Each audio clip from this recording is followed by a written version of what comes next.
आपको सबको ध्यान है कि जल जीवन मिशन का घोटाला हम लोगों ने उजागर किया था।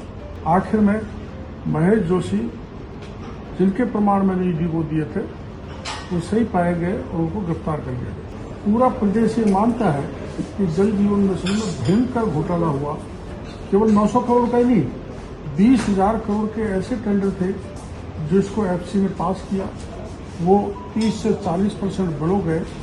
राज्य में घटिया काम हुआ और आय के प्रमाण पत्र जारी करके 900 करोड़ को टेंडर लिए, वो सब गलत थे और उसमें माननीय महेश जोशी का हाथ था। प्रिंस एजुहब सीकर, चाहे IIT JEE हो या नीट, हर एग्जाम में टॉप रैंक्स और हाईएस्ट सिलेक्शन रेट के लिए सबसे भरोसेमंद नाम प्रिंस एजुहब सीकर। अपनी सफलता की अनूठी कहानी लिखें प्रिंस सीकर के साथ।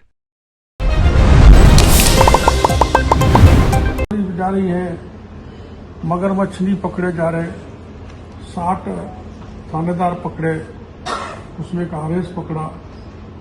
तो आपको सबको ध्यान है कि जल जीवन मिशन का घोटाला हम लोगों ने उजागर किया था। मैंने 3 दिन तक अशोकनगर थाने पर FIR दर्ज करने का धरना दिया था। FIR दर्ज नहीं की, उल्टा मेरे को गिरफ्तार करके ले गए। लेकिन मेरे को बड़ी संतुष्टि है कि राज्य सरकार हो चाहे हमारी केंद्र सरकार हो, वो करप्शन पर जीरो टॉलरेंस पर भरोसा करती है। देर हुआ लेकिन अंधेर नहीं हुआ।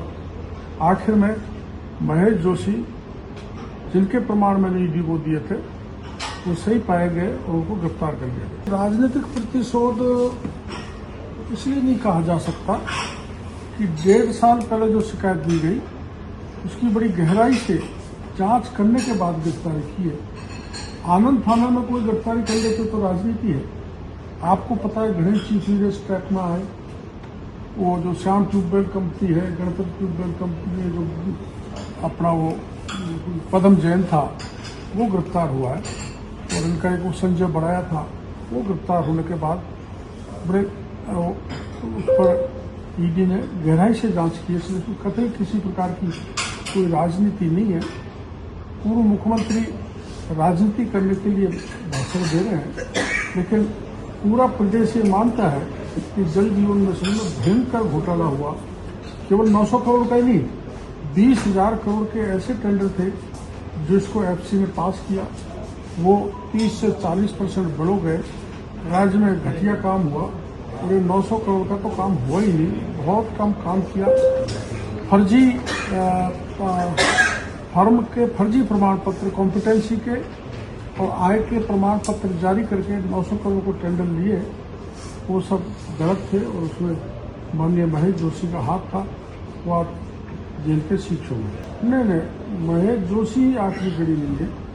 इसमें कई ब्यूरोक्रेसी के लोग भी हैं जो अभी तक नहीं पकड़े गए। मैं चाहूँगा आप चैनल के जरिए ईडी को कहना कि मैंने जो हेड ऑफ द डिपार्टमेंट थे, टॉप लेवल पर जो ब्यूरोक्रेट बैठे हुए थे, उनके भी प्रमाण दिए हैं। तो केवल महेश जोशी को पकड़ के एथिसरी न हो, ब्यूरोक्रेट्स जिन्होंने करप्शन किया उनको भी पकड़ा जाए। तो सत्ता बदल जाती है, रहते तो वही है। उनको अपने वहाँ अमेरिका की जैसी परंपरा नहीं है।